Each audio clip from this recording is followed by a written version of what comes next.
حز عظیم، حز کہتے ہیں نصیب والا، حز کا مطلب ہوتا ہے نصیب والا، عظیم بڑے نصیبوں والا۔ تو ایک ہمارے نزدیک ہم کس کو کہتے ہیں بڑے نصیبوں والا، اور ایک ہے قرآن پاک کے نزدیک، اللہ تعالیٰ کے نزدیک بڑے نصیب والا، اچھے نصیب والا کون ہے؟ اس حوالے سے ہم سورہ حامیم سجدہ کی چند آیات کو مطالعہ کریں گے۔ ان آیات کے اندر جو ہم نے چار شرائط پڑھی تھی سورہ عصر میں، ایمان وعامل الصالحات وتواصوا بالحق وتواصوا بالصبر، اس کا کلائمیکس بیان کیا جا رہا ہے کہ ایمان کا ہائیسٹ لیول کیا ہے، وعامل الصالحات کا ہائیسٹ پیک پوائنٹ اس کے کیا ہے، اسی طرح وتواصوا بالحق اس کا پیک پوائنٹ کیا ہے، اور وتواصوا بالصبر اس کا پیک پوائنٹ کیا ہے۔ اور جو لوگ اس لیول تک پہنچ جاتے ہیں اس کو اللہ تعالیٰ نے فرمایا، ان لوگوں کو اللہ تعالیٰ نے فرمایا کہ یہ بہت نصیب والے ہیں۔ تو ہم سورہ حامیم سجدہ کی ان آیات کا مطالعہ کرتے ہیں، آیت نمبر 30 سے لے کر آیت نمبر 36 تک۔ سب سے پہلے اعوذ باللہ من الشیطان الرجیم، بسم اللہ الرحمن الرحیم، ان الذين قالوا ربنا الله ثم استقاموا تتنزل عليهم الملائكة الا تخافوا ولا تحزنوا وابشروا بالجنة التي كنتم توعدون۔ ایک آیت کا ترجمہ پڑھتے ہیں۔ بے شک جن لوگوں نے کہا کہ ہمارا رب اللہ ہے، پھر اس پر جم گئے اور اس پر استقامت اختیار کی، تو ان پر فرشتے اترتے ہیں یہ کہتے ہوئے کہ نہ غم کھاؤ اور نہ خوف کرو، اور ان کو خوشخبری دیتے ہیں اس جنت کی جس کا تم سے وعدہ کیا گیا تھا، اور کہتے ہیں کہ ہم تمہارے مددگار ہیں دنیا کی زندگی کے اندر میں بھی اور آخرت میں بھی۔ نحن اولیاؤکم فی الحیات الدنیا وفی الآخرہ وَلَكُمْ فِيهَا مَا تَشْتَهِي أَنفُسُكُمْ وَلَكُمْ فِيهَا مَا تَدَّعُونَ۔ وہ کہتے ہیں کہ ہم تمہارے مددگار ہیں دنیا کی زندگی میں بھی اور آخرت کی زندگی میں بھی، اور انہیں اس چیز کی بشارت دیتے ہیں، اور دنیا جو جنت کی نعمتیں ہوں گی اس حوالے سے انہیں خوشخبری دیتے ہیں کہ وہاں تم جس چیز کی طلب کرو گے وہ تمہیں ملے گا۔ نزلا من غفور الرحیم، اور یہ اللہ تعالیٰ کی طرف سے مہمان نوازی ہوگی۔ جب انسان اس لیول تک پہنچتا ہے تو یہ پھر اللہ تعالیٰ کی طرف سے، کیونکہ دنیا کی زندگی اس نے کسی بھی انسان نے اگر اللہ تعالیٰ کے حکموں کے مطابق گزاری ہوگی تو پھر اللہ تعالیٰ بھی اسی طرح اس کا اعزاز و اکرام کریں گے، آخرت کے اندر اسی طرح اس کا ویلکم ہوگا۔ تو وہ کہتے ہیں کہ یہ تمہاری مہمان نوازی ہوگی اللہ تعالیٰ کی طرف سے، جو بڑا بخشنے والا مہربان ہے اور نہایت رحیم ہے۔ پھر آگے اللہ تعالیٰ فرماتے ہیں وَمَنْ أَحْسَنُ قَوْلًا مِّمَّنْ دَعَا إِلَى اللَّهِ وَعَمِلَ صَالِحًا وَقَالَ إِنَّنِي مِنَ الْمُسْلِمِينَ۔ اور اس سے بہتر اور اس سے خوبصورت بات کس کی ہو سکتی ہے جو لوگوں کو اللہ تعالیٰ کی طرف بلائے اور خود نیک عمل کرے۔ وَقَالَ إِنَّنِي مِنَ الْمُسْلِمِينَ، اور کہے کہ میں تو فرما برداروں میں سے ہوں، یعنی کہ میں تو مسلمان ہوں۔ مسلمان کا مطلب فرما بردار، اللہ تعالیٰ کی فرما برداری میں سے آ جانا۔ پھر آگے اللہ تعالیٰ فرماتے ہیں آیت نمبر 34 میں وَلَا تَسْتَوِي الْحَسَنَةُ وَلَا السَّيِّئَةُ ادْفَعْ بِالَّتِي هِيَ أَحْسَنُ فَإِذَا الَّذِي بَيْنَكَ وَبَيْنَهُ عَدَاوَةٌ كَأَنَّهُ وَلِيٌّ حَمِيمٌ۔ ہرگز نیکی اور بدی کبھی بھی برابر نہیں ہو سکتی۔ ادفع باللتی ہی احسن فإذا الذی بینک وبینہ، اگر کوئی تمہیں تکلیف پہنچائے کسی بھی طرح سے، جب تم کسی کو دین کی دعوت دو تو اس کا جواب جو ہے وہ اچھائی سے دو، نہ کہ کوئی تمہیں گالی دے تم بھی اسے گالی دینا شروع کر دو، کوئی تمہارے ساتھ روڈ بیہیویئر ہو اس کا تم بھی اس کے ساتھ ویسا ہی رویہ اختیار کرو۔ بلکہ اللہ تعالیٰ یہاں پر کیا ارشاد فرما رہے ہیں کہ اس کے ساتھ اچھے طریقے سے پیش آنا۔ کوئی تم پر گالی دے تم اسے دعا دو، کوئی تمہارے ساتھ قطع تعلقی کرے تم اس کے ساتھ اپنے تعلق کو مضبوط کرو، کیونکہ ہمارا اصل مقصد اللہ تعالیٰ کی رضا ہے۔ اور پھر آگے اللہ تعالیٰ کیا فرما رہے ہیں وَبَيْنَهُ عَدَاوَةٌ كَأَنَّهُ وَلِيٌّ حَمِيمٌ۔ اس عمل کا نتیجہ کیا ہوگا کہ انسان، کوئی بھی انسان جو رزسٹ کر رہا ہوگا وہ کس حد تک جا سکتا ہے، بالآخر ایسا ہوگا کہ وہ تمہارا بہت ہی گرم جوش، بہت ہی جگری دوست بن جائے گا۔ وَمَا يُلَقَّاهَا إِلَّا الَّذِينَ صَبَرُوا، لیکن اس مرتبے تک وہ لوگ پہنچ سکتے ہیں جو صبر کرتے ہیں۔ وَمَا يُلَقَّاهَا إِلَّا ذُو حَظٍّ عَظِيمٍ، اور اس مرتبے تک وہی لوگ پہنچ سکتے ہیں جو بہت نصیب والے ہیں، بہت ان کی قسمت جو ہے بہت اچھی ہے۔ ذو حظ عظیم، اسی حوالے سے جو ہے ان آیات کو حظ عظیم کے حوالے سے نام دیا ہے کہ بہت نصیبوں والے ہیں۔ آگے اللہ تعالیٰ فرما رہے ہیں آیت نمبر 36 میں وَإِمَّا يَنزَغَنَّكَ مِنَ الشَّيْطَانِ نَزْغٌ فَاسْتَعِذْ بِاللَّهِ۔ اب جب انسان اس لیول تک پہنچ جائے اللہ تعالیٰ کی تمام حقوق کو ادا کرنا شروع کر دے، حقوق العباد سارے پورے کر لے، تو شیطان مختلف طرح کے وسوسے انسان کے دل میں ڈالنا شروع کر دیتا ہے، اس کے اندر تکبر پیدا کرنا شروع کر دیتا ہے، اس کو اپنے علاوہ سارے لوگ جو ہیں وہ حقیر نظر آنے لگتے ہیں، گناہ گار نظر آنے لگتے ہیں۔ تو اللہ تعالیٰ فرماتے ہیں کہ اگر تمہیں شیطان کی طرف سے کوئی چوک لگ جائے، کوئی شیطان تمہارے دل میں ایسا وسوسہ ڈال دے، کوئی خیال پیدا کر دے کہ تمہیں گمراہ ہونے کا اندیشہ ہو، تو فوراً اللہ تعالیٰ کی پناہ میں آ جاؤ، فاستعذ باللہ انہ هو السمیع العلیم، کہ وہ سنتا بھی ہے اور جانتا بھی ہے کہ جو کچھ تم کر رہے ہو، تمہارے دل کی نیت کیا تھی، اللہ تعالیٰ ان سب چیزوں سے باخبر ہے۔ استقامت سب سے پہلی آیت میں ہم نے پڑھا ان الذین قالوا ربنا اللہ ثم استقاموا۔ استقامت کہتے کسے ہیں؟ کہ جب انسان اللہ تعالیٰ کے اوپر ایمان لے آئے، کہ انسان کہے کہ میں نے اللہ تعالیٰ کو تسلیم کر لیا، اللہ تعالیٰ کے اوپر ایمان لے آیا، کہ جب ہم لا الہ الا اللہ کہتے ہیں تو ہم اس بات کا اقرار کرتے ہیں۔ اب اس کا یقین کتنا دل میں ہے وہ کوئی بھی نہیں جانتا، وہ صرف اللہ تعالیٰ کی ذات جانتی ہے۔ تو یہاں پر اللہ تعالیٰ اس بات پر زور دینا ہے کہ اپنے دل کو اس چیز کے اوپر جما لینا، مضبوطی اختیار کر لینا، کہ پھر جو مرضی ہو جائے، جو مرضی مشکلات پیش آ جائے، دنیا والے جو مرضی کہتے رہ جائے، میں نے اس چیز سے پیچھے نہیں ہٹنا۔ کیونکہ اصل مقصد جب انسان کے دل کے اندر جتنا زیادہ اللہ تعالیٰ کا ایمان، اللہ تعالیٰ کا یقین مضبوط ہوگا، اتنا ہی باقی اعمال کرنا آسان ہوگا۔ لیکن اگر بنیادی چیز جو بیسک چیز ہے ایمان کی، وہی اگر کمزور ہو جائے، اگر اللہ تعالیٰ کے اوپر یقین ہی کمزور ہو جائے، تو انسان باقی معاملات صحیح طریقے سے نہیں کر سکتا، نہ ہی وہ حقوق اللہ، حقوق العباد ادا کر سکے گا، اور پھر تواصی بالحق اور تواصی بالصبر کا معاملہ تو بہت بعد میں آ جاتا ہے۔ تو سب سے پہلی چیز، اگر انسان اللہ تعالیٰ کے اوپر یقین رکھتا ہو تو اسے دل کے اندر بھی اس چیز کو پختہ کرنے کی کوشش کرے۔ جتنا یقین مضبوط ہوتا جائے گا، اتنا انسان کا عمل اچھا سے اچھا ہوتا چلا جائے گا، اتنا ہی اللہ تعالیٰ کی عبادات کے اندر اور باقی معاملات کے اندر اس کا دل لگے گا۔ دل سے مراد یہ ہے کہ انسان اللہ تعالیٰ کے حقوق کو پورا کرنے کی، انسان اپنا فائدہ نہیں دیکھے گا کہ یہاں پر مجھے کیا فائدہ ہو رہا ہے، انسان یہ دیکھے گا کہ یہاں پر اللہ تعالیٰ کا حکم کیا ہے۔ اس چیز کو اللہ تعالیٰ فرمانا ہے کہ اگر تم لوگوں نے کہا کہ میرا رب اللہ ہے، یہاں پر رب اللہ تعالیٰ اپنا تعارف کروانے، پہلے ہم نے ابھی تک جو نام اللہ تعالیٰ کا پڑھا اللہ کے حوالے سے بات کی کہ اللہ پر ایمان لاؤ، اللہ کے اوپر ایمان لاؤ۔ سورہ لقمان کے اندر بھی ہم نے پڑھا وَإِذْ قَالُوا لِابْنِهِ وَهُوَ يَعِظُهُ يَا بُنَيَّ لَا تُشْرِكْ بِاللَّهِ، کہ اللہ کے ساتھ کسی کو شرک نہ کرنا۔ تو ہم نے اللہ کا تعارف پڑھا تھا، یہاں پر اللہ تعالیٰ اپنا تعارف بطور رب کروا رہے ہیں۔ رب کسے کہتے ہیں؟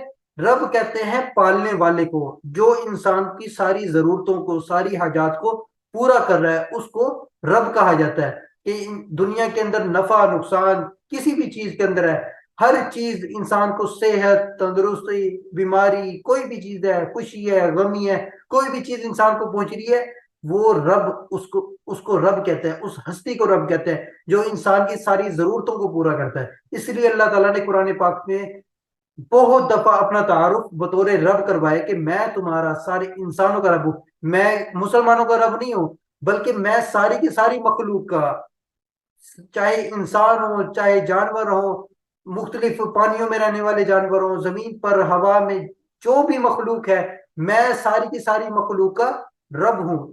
تو یہاں پر بھی اللہ تعالیٰ فرما رہے کہ جس شخص نے کہا، جن لوگوں نے کہا کہ ہمارا رب اللہ ہے، اور پھر اس پر استقامت اختیار کر لی۔ استقامت اختیار کرنا کوئی آسان بات نہیں ہے، بہت مشکل بات ہے، سب سے مشکل بات ہی استقامت ہے۔ کیونکہ استقامت، ایک صحابی آپ صلی اللہ علیہ وسلم کے پاس حاضر ہوئے، انہوں نے فرمایا یا رسول اللہ صلی اللہ علیہ وسلم، مجھے کوئی ایسی بات بتا دے کہ اس کے بعد مجھے کسی سے اور کوئی بات پوچھنے کی ضرورت نہ پڑے۔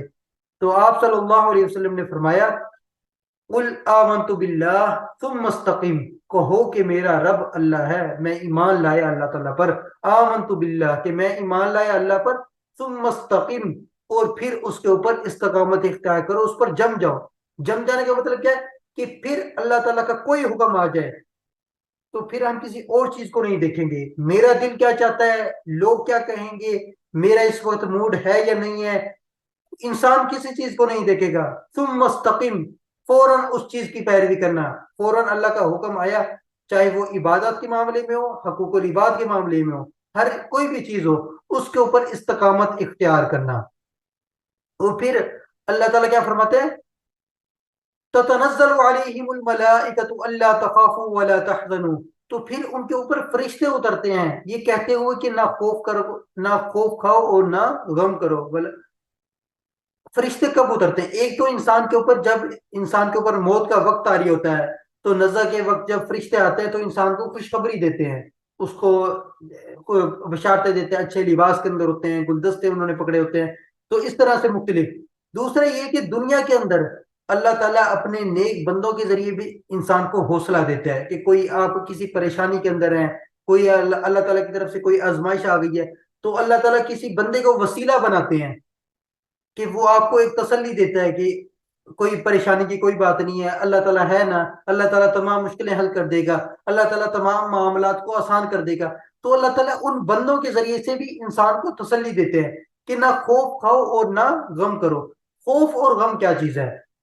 انسان کو غم ہمیشہ اپنے ماضی کا ہوتا ہے، کہ جو انسان سے ماضی کے اندر جو غلطیاں ہو گئیں، جو انسان نے کوئی ایسے معاملات ہو گئے جس کی وجہ سے انسان کے اوپر مختلف کرائسس آ گئے، مختلف پریشانی آ گئی، تو انسان اسی ڈپریشن میں چلا جاتا ہے کہ کاش میں ایسا نہ کرتا، یا کاش ایسا ہو جاتا تو آج میں اس مقام پہ نہ ہوتا، آج میں اس سچویشن میں نہ ہوتا، کہ یہ جو میں نے کیا تھا اس چیز کا غم انسان کو لگ جاتا ہے۔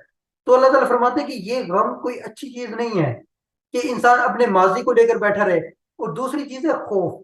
خوف اپنے مستقبل کا ہوتا ہے، کہ اپنے آنے والے کل کو سوچنا، کہ میرا کل آنے، اپنے آج کی فکر نہ کرے انسان، بلکہ اپنے کل کو سوچتا رہے کہ میں اپنے مستقبل کے لیے پیسے جوڑ لوں، یہ کر لوں، زمینیں خرید لوں، مختلف چیزیں کر لوں۔ انسان کو اپنے فیوچر کا بہت زیادہ خوف ہے۔ آج دنیا میں کس چیز کی بھاگ دوڑ ہے کہ اتنی زیادہ، بہت کم انسان ہوں گے جو بھوک کی وجہ سے انہیں روٹی نہیں مل رہی ہوگی، لیکن اکثریت سب کچھ ہے، لیکن اصل چیز کیا ہے کہ مستقبل کا خوف ہے ہمارے دلوں کے اندر، کہ کل کو اگر کوئی پریشانی آ گئی، کل کو کوئی مشکل آ گئی تو ہم کس طرح سے یعنی کہ سروائیو کریں گے، تو اس چیز کا خوف، اس چیز کا خوف انسان کے اندر کہ مستقبل کا، اس لیے انسان جو ہے ہمیشہ پریشان رہتا ہے۔ تو اللہ تعالیٰ فرماتے ہیں کہ جب انسان کا اس بات کے اوپر ایمان آ جائے کہ میرا رب اللہ ہے، تو پھر انسان کو کوئی خوف نہیں ہونا چاہیے، نہ کوئی غم ہونا چاہیے، کہ پیچھے جو ہو چکا، پچھلی زندگی میں جو ہو چکا، کوئی ایسے معاملات ہو گئے تو انسان اس کے اوپر غم نہ کرے، بھئی جو ہو چکا ہو چکا، اب دیکھو کہ اس وقت اللہ تعالیٰ نے مجھے کن حالات کے اندر رکھا ہوا ہے۔ اگر اللہ تعالیٰ کی طرف سے آسانیاں ہیں تو انسان اس پر اللہ تعالیٰ کا شکر ادا کرے، لیکن اگر اس وقت اللہ تعالیٰ کی طرف سے ہمارے اوپر کوئی مشکل ہے تو انسان اس کے اوپر صبر کرے، کہ اسی چیز کا نام تو دنیا کی زندگی ہے، اسی کا نام تو امتحان ہے، کسی کو اللہ تعالیٰ دے کے آزماتا ہے، کسی سے اللہ تعالیٰ لے کے آزماتا ہے۔ تو اسی لیے اللہ تعالیٰ فرماتے ہیں کہ انسان کو خوف اور غم نہیں ہونا چاہیے، بلکہ اپنے حال کو بہتر سے بہتر بنانا، کہ ہمارا آج ہمارے کل سے بہتر ہو۔ کل جو ہمارے ایمان کا لیول تھا وہ آج ہمارا ایمان کا لیول اس سے بہتر ہونا چاہیے۔ اس لیے فرمایا گیا کہ دنیا کے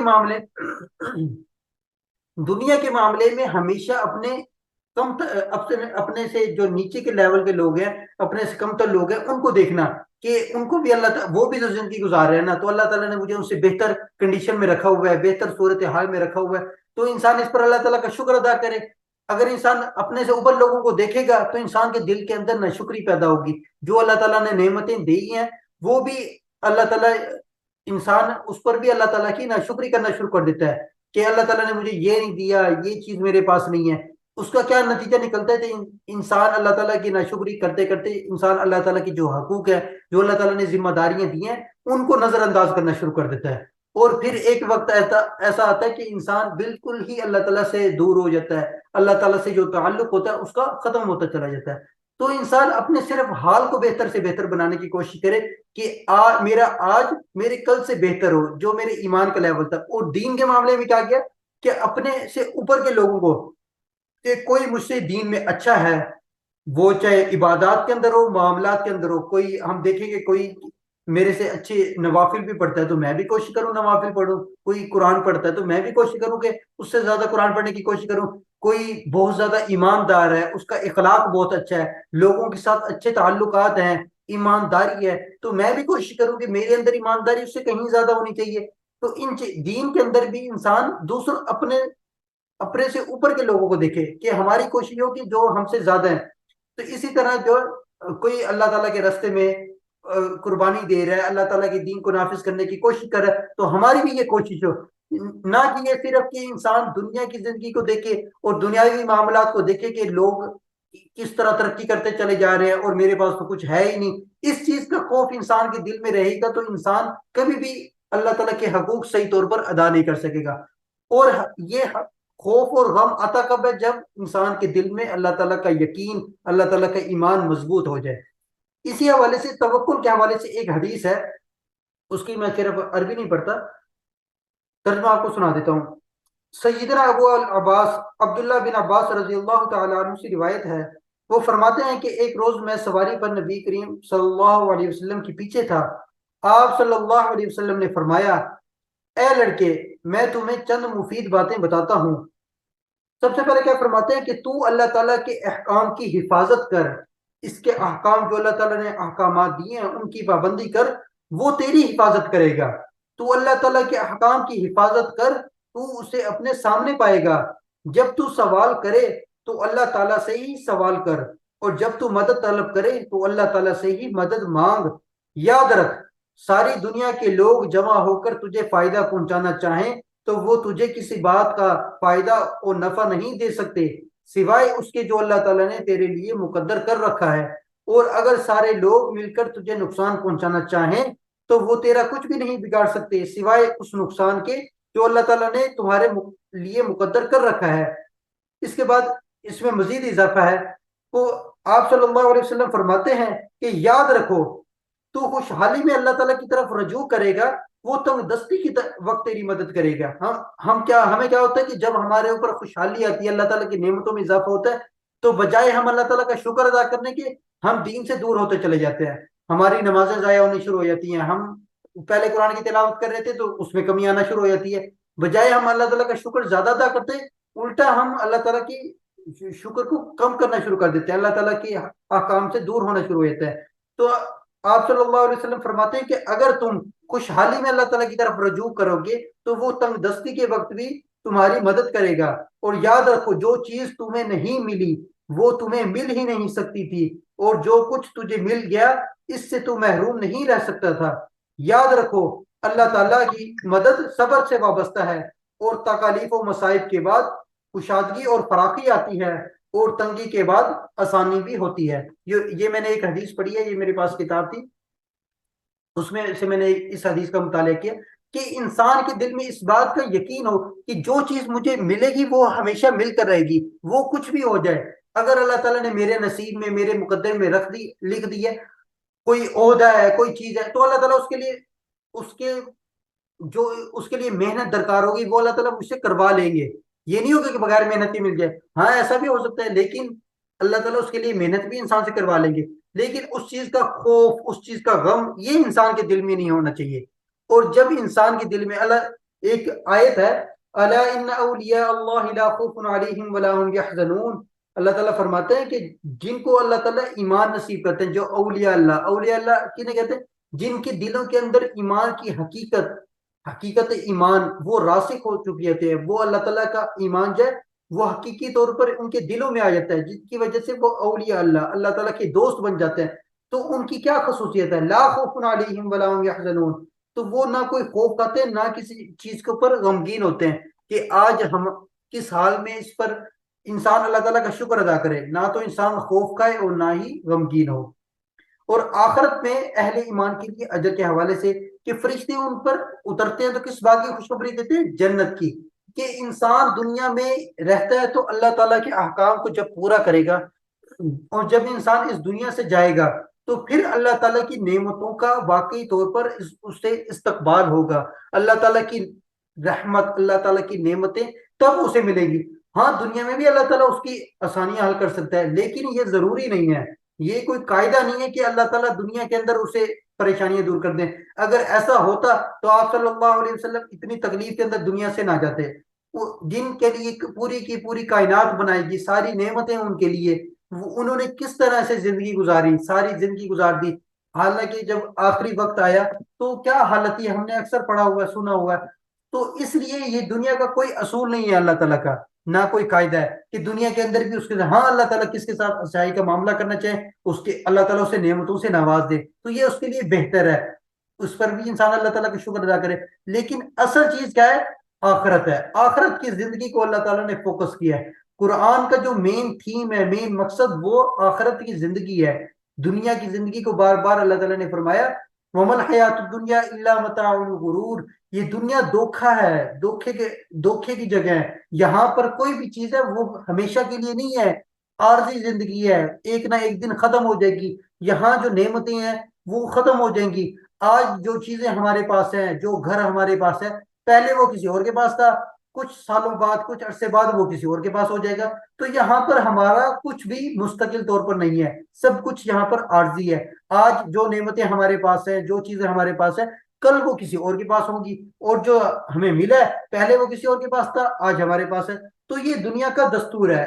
تو اس لیے اللہ تعالیٰ فرماتے ہیں کہ اس پر انسان کسی طرح سے پریشان نہ ہو، اور انسان کو اصل چیز آخرت کی زندگی کے اوپر انسان کو فوکس رکھنا چاہیے کہ جو آخرت کی نعمتیں ہیں، جو جنت کی نعمتیں ہوں گی، انسان کا صرف سارے کا سارا فوکس اسی پر ہو۔ اور پھر آگے اللہ تعالیٰ کیا فرماتے ہیں؟ نزلا من غفور الرحیم، کہ یہ اللہ تعالیٰ کی طرف سے ایک مہمان نوازی ہوگی، انسان کا اعزاز و اکرام ہوگا کہ انسان نے جو تکلیفیں، جو مصائب، جو اللہ تعالیٰ کی راہ میں جدوجہد کی، اور لوگوں کی طرف سے جو آزمائشیں انسان کے اوپر آئیں، اس پر انسان نے صبر کیا، تو پھر یہ اللہ تعالیٰ کی طرف سے ایک مہمان نوازی ہوگی انسان کے لیے، جو اللہ تعالیٰ بہت غفور الرحیم ہے۔ ملائکہ کے حوالے سے ایک حدیث ہے، حضرت ابو ہریرہ رضی اللہ تعالیٰ عنہ سے روایت ہے، آپ صلی اللہ علیہ وسلم نے فرمایا کبھی ایسا نہیں ہوتا کہ کچھ لوگ اللہ کے گھروں میں سے کسی گھر میں اللہ کی کتاب کو پڑھنے اور باہم ایک دوسرے کو سمجھنے اور سمجھانے کے لیے جمع ہوں، مگر یہ کہ ان پر اللہ کی سکینت کا نزول ہو، کہ لوگ ایک جگہ جمع ہو کر کچھ لوگ دین کو سیکھیں، قرآن پاک کو سیکھیں، اس پر سمجھیں، اور دوسروں کو ایک دوسرے کو سمجھانے کی کوشش کریں، تو ان پر اللہ تعالیٰ کی رحمت جو ہے وہ ڈھانپ لیتی ہے ان کو، اور ان کے اوپر جو فرشتے ہیں وہ اترتے ہیں، اور ان کا ذکر جو ہے اللہ تعالیٰ فرماتے ہیں کہ ان کا ذکر آسمانوں کے اندر ایسے ہوتا ہے۔ اللہ تعالیٰ ایک اور حدیث کے اندر فرماتے ہیں کہ تم میرا ذکر اگر دل میں کرو گے تو میں بھی تمہیں دل میں یاد کروں گا، اگر تم مجھے مجلس میں یاد کرو گے تو میں اس سے بہتر مجلس میں، فرشتوں کی مجلس کے اندر تمہیں یاد کروں گا۔ تو جب انسان ایک گروپ کی صورت میں لوگ مل جل کر اللہ کو یاد کرتے ہیں، قرآن پاک کو سمجھنے کی کوشش کرتے ہیں، تو پھر اللہ تعالیٰ کا خاص رحمت اور نزول ہوتا ہے، اور فرشتے ان کے اوپر رحمت برساتے ہیں، ان مجالس کے اندر شرکت کرتے ہیں جن کے اندر اللہ تعالیٰ کا ذکر ہو رہا ہو۔ تو اس لیے اس حوالے سے بھی یہ ایک معاملہ ہے۔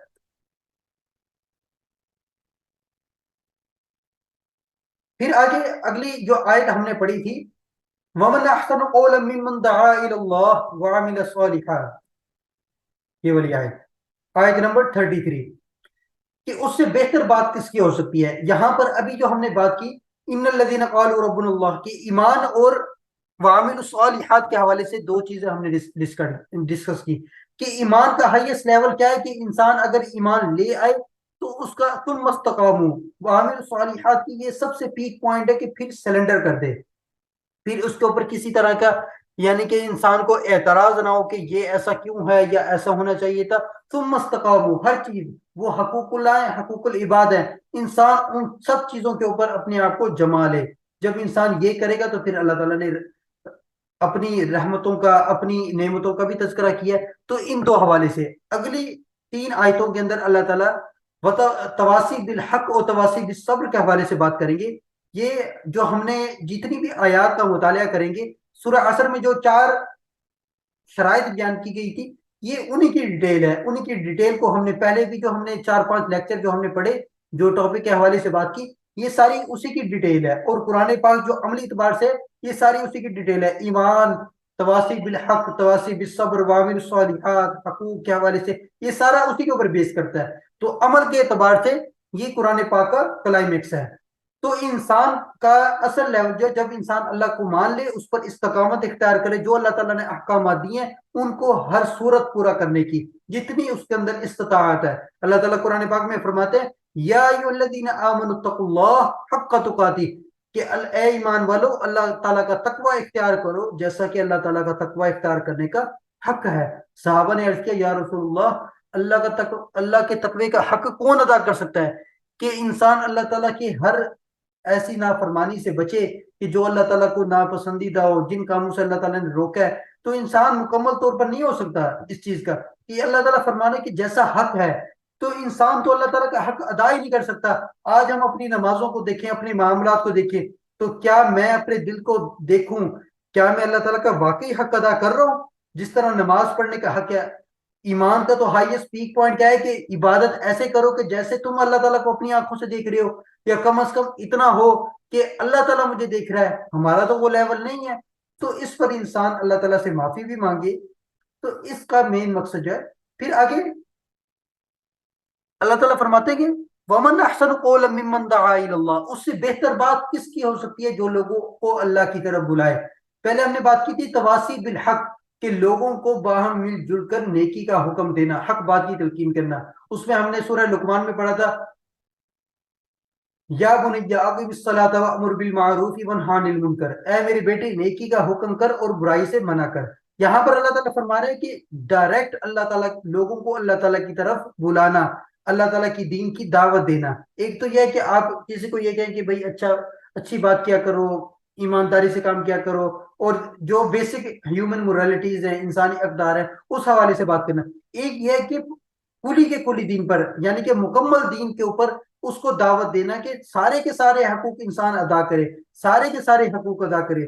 سورہ تغابن کے اندر اللہ تعالیٰ فرماتے فَاتَّقُوا اللَّهَ مَا اسْتَطَعْتُمْ. جب اللہ تعالیٰ نے وہاں پر صحابہ نے عرض کیا تھا تو پھر آگے اللہ تعالیٰ نے فرمایا تھا سورہ تغابن کے اندر فَاتَّقُوا اللَّهَ مَا اسْتَطَعْتُمْ. اگر اتنا نہیں ہو سکتا، اللہ تعالیٰ کا حق ادا نہیں ہو سکتا، تو کم از کم جتنی استطاعت اللہ تعالیٰ نے انسان کو دی ہے، کم از کم اتنا تو اللہ تعالیٰ کا حق ادا کرے نا. اتنا تو یہ نہ ہو کہ انسان بالکل ہی بیٹھ جائے. تو انسان کم از کم اتنا تو اللہ تعالیٰ کا حق ادا کرے کہ جتنی انسان کو، ہر انسان کو اللہ تعالیٰ نے صلاحیتیں مختلف دی ہیں، اس کی طاقت مختلف ہے. تو اس اپنی صلاحیتوں کو، اپنی طاقت کو اللہ تعالیٰ کی دین کے لیے لگانا، اپنے خود بھی عمل کرنا، دوسروں کو بھی سمجھانے کی کوشش کرنا کہ اب کوئی نبی نہیں آئے گا، یہ امت آخری امت ہے، ہدایت مکمل ہو چکی، اب کسی نبی نے نہیں آنا. دنیا میں جتنے انسان ہیں جو غیر مسلم ہیں، بغیر کلمے کے مر رہے ہیں، اور جو مسلمان ایسے ہیں جو دین سے دور ہیں، ان سب کو دین کے اوپر لے کر آنا، یہ میری آپ کی ہر کلمہ پڑھنے والے کی ذمہ داری ہے. کسی خاص مولوی کی، کسی خاص عالم کی، یا کسی خاص گروہ کی ذمہ داری نہیں ہے. ہر مسلمان کی ذمہ داری ہے کہ وہ خود دین پر چلے، دوسروں کو بھی اس پر لانے کی محنت اور کوشش کرے.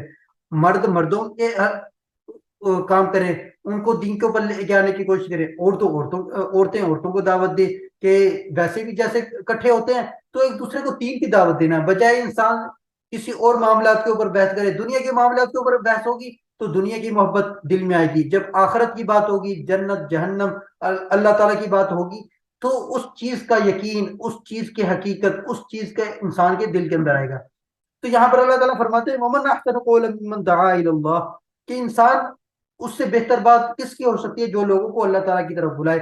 وَعَمِلَ صَالِحًا، اور خود بھی نیک عمل کرے. کہ انسان اپنے آپ کو فراموش نہ کر دے کہ لوگوں کو دعوت دیتا رہ جائے، خود نیک عمل نہ کرے. تو انسان اپنی ذات کو بھی ملحوظ خاطر رکھے، خود بھی عمل کرے. وَقَالَ إِنَّنِي مِنَ الْمُسْلِمِينَ، اور کہے کہ میں تو فرما برداروں میں سے ہوں. انسان کوئی کسی قسم کا ٹائٹل لینے کی کوشش نہ کرے کہ میں کوئی بہت بڑا عالم بن گیا ہوں، یا میں کوئی دنیا کے اندر جو ہے اللہ تعالیٰ کے دین کو نافذ کر رہا ہوں. اگر ریا آ گئی، دکھلاوا آ گیا، یا انسان کی کوئی اور غرض ہوگی، تو وہ انسان کے لیے الٹا پکڑ کا سبب بن جائے گی. تو اللہ تعالیٰ کیا فرما رہے ہیں وقال اننی من المسلمین، کہ میں تو بھئی ایک عام مسلمان ہوں، میں تو ایک اللہ تعالیٰ کا فرما بردار ہوں. مسلمان کا مطلب کیا ہے؟ فرما بردار، اللہ تعالیٰ کے آگے سر تسلیم خم کر دینا، اللہ تعالیٰ کے ہر حکم کے آگے سر تسلیم خم کر دینا. تو اس حوالے سے یہاں تک آج ہم انشاءاللہ اس کو دیکھتے ہیں. باقی کل ہم انشاءاللہ آخری جو 3 آیتیں ہیں اس کو ہم کل انشاءاللہ پڑھیں گے. تو آج ہم نے ایمان کے حوالے سے بات کی کہ جب انسان اللہ کے اوپر ایمان لے کر آئے تو پھر وعامل الصالحات کا تقاضا کیا ہے کہ انسان اس کے اوپر جم جائے. پھر اللہ تعالیٰ کا کوئی حکم آ جائے، انسان لوگوں کو نہ دیکھے، کوئی خوشی آ گئی ہے، کوئی غمی آ گئی ہے، کوئی انسان کاروبار کر رہا ہے، کوئی معاملات ہے، تو پھر انسان لوگوں کی پرواہ نہ کرے یا کسی اپنے نفع نقصان کی پرواہ نہ کرے. انسان دیکھے کہ اللہ کا حکم کیا ہے، اس چیز کے اوپر اپنے دل کو قائم کر لینا، اپنے دل کو جما لینا. یہ وعامل الصالحات کا سب سے پیک پوائنٹ ہے. اور جب انسان اس لیول تک پہنچے تو پھر انسان کو کسی بات کا خوف اور غم نہیں ہونا چاہیے. نہ ماضی کا غم ہو کہ کاش میں ایسا کر لیتا، یا اگر میں اب محنت کر کے یہ کر لوں اور مستقبل میں یہ ہو جائے گا. جو اللہ ہمیں آج کھلا رہا ہے اللہ پر اتنا یقین تو ہونا چاہیے کہ وہ اللہ ہمیں کل بھی کھلائے گا. وہ اللہ کل بھی ہماری ضرورتوں کو پورا کرے گا. جو آج ہماری ضرورتوں کو اللہ پورا کر رہا ہے وہ کل بھی ہماری مدد کرے گا. تو اللہ پر کم از کم اتنا یقین تو ہونا چاہیے نا. پرندے بھی اللہ کے اوپر یقین کرتے ہیں. ان کے کوئی بینک بیلنس نہیں ہے. کبھی آپ نے نہیں سنا ہوگا کہ کسی پرندے نے کسی جانور نے کبھی کوئی وہ پیسے اکٹھے کر کے رکھے ہو یا کوئی اناج جو ہے وہ ڈھیروں اکٹھا کر کے رکھا ہو. ہمارے گھروں کے اندر تو بے تحاشا اللہ تعالیٰ کی نعمت ہے اور بے تحاشا دولت ہے, لیکن اس کے باوجود بھی خوف ہے کیونکہ یقین کمزور ہو گیا. اسی لیے اپنے یقین کو مضبوط بنانے کی کوشش کرنا. اور پھر اگلا لیول ہم نے کیا پڑھا, تواسی بالحق کے حوالے سے, کہ انسان لوگوں کو دوسروں کو اللہ تعالیٰ کے دین کی دعوت دے, اللہ تعالیٰ کی طرف بلائے اور خود بھی نیک عمل کرے اور اللہ تعالیٰ کا فرما بردار بن جائے. تو آج کے لیے انشاءاللہ, باقی کل ہم انشاءاللہ اس کو دیکھیں گے. سبحان اللہ و بحمدہ, سبحانک اللہم و بحمدک, نشہد ان لا الہ الا انت, نستغفرک و نتوب الیک.